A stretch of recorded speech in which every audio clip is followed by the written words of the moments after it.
மக்களே, welcome to Delhi talks. Is as expected. அது வந்து நம்ம ஆர்வ கோளாறு காவேரி மேடம் கண்ட கனவு தான். வெண்ணிலா வந்து விஜய் கூட்டு வர மாதிரி இருந்தாலும் என் மனசுக்கு தோணுது, கனவா இருந்தாலும் ஒரு நியாயம் வேணாமா அப்படின்னு இருந்துச்சு. பிகாஸ் விஜய் பத்தி இப்ப இருக்க மைண்ட் ஸ்டேட் வந்து காவேரிக்கு நல்லாவே தெரியும். பட் ஏன் வந்து இந்த மாதிரி ஒரு கனவு அவங்களுக்கு வந்துச்சுன்னு தெரியல. பிகாஸ் அந்த கனவுல பாத்தீங்கன்னா விஜய் வந்து இப்ப இருக்கிறதுக்கு அப்படியே ஆப்போசிட்டா, அதாவது ஸ்டார்டிங் ஸ்டேஜ்ல காமிச்சாங்க இல்லையா, அந்த மாதிரி ஒரு கேரக்டரை தான் காமிச்சிருந்தாங்க. அதுவுமே காவேரியை வந்து அந்த அளவுக்கு திட்டி நான் காவேரியை மன்னிக்கவே மாட்டேன், ஏன் வெண்ணிலா இவ ஏன் வெண்ணிலா அப்படின்லாம் வந்துட்டு விஜய் சொல்றாரு.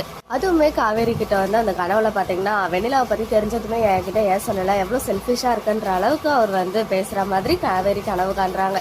ஸோ ஈவன் காவேரி வந்து பேஸ் நல்லா இருக்கிறத பார்த்து விஜயுமே கேட்கிறாரு, என்னாச்சு காவேரி அப்படின்னு சொல்லி. மேடம் வந்து தலைவலி, எனக்கு வந்து தூங்கினா சரியாயிடும் அப்படின்லாம் சமாளிச்சுட்டு போய் படுக்கிறதுக்கு போயிடுறாங்க.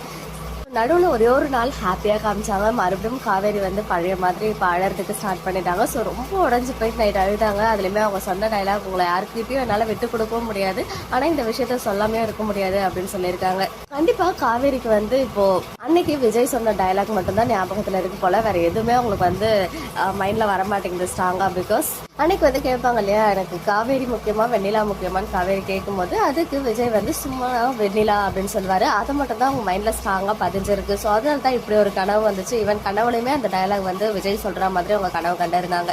இருந்தாலுமே அவங்க ரொம்ப உழைஞ்சு போய் அழும்போது கொஞ்சம் கஷ்டமா தான் இருக்கு. ஸோ சூழ்நிலை அவங்க அந்த அழுகையெல்லாம் போகும். அது எப்போ போகும் அப்படின்னு பாத்தீங்கன்னா, காவேரி வந்து விஜய் கிட்ட வெண்ணிலாவை பத்தின உண்மையை சொல்லி, விஜய் வந்து இன்னைக்கு எப்படி கனவுல நடந்துச்சோ அதுக்கு ஆப்போசிட்டா அவர் நடத்துக்கும் போது தான் ரெண்டு பேரும் சேர்ந்து அதை மேபி வெண்ணிலாவுக்கு ட்ரீட்மெண்ட் பண்ணி நம்மளே குணப்படுத்தி அனுப்பிடலான்ற மாதிரி வந்துச்சுன்னா கண்டிப்பா வந்து எல்லாமே சரியாகும்.